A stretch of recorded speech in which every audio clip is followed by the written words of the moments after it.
Singer Seal has gone after Oprah Winfrey with a vengeance. The 54-year-old took to Instagram to call out the talk show queen for her speech at the Golden Globes, and to put it simply, he wasn't impressed. In fact, you could say he had an issue with it. He posted a meme that said she had been a part of the problem for decades, even though she now felt like part of the solution. In his caption, he sarcastically wrote that she had heard rumors for decades and didn't know Harvey Weinstein was serially assaulting actresses who had no idea what they were getting into. And he just doesn't buy that.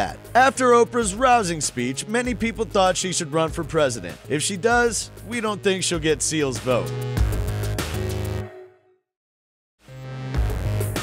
What's up, you bunch of keyboard warriors? If you like what we do, and you should, be sure to like and subscribe. It keeps us from having to turn tricks on Hollywood Boulevard.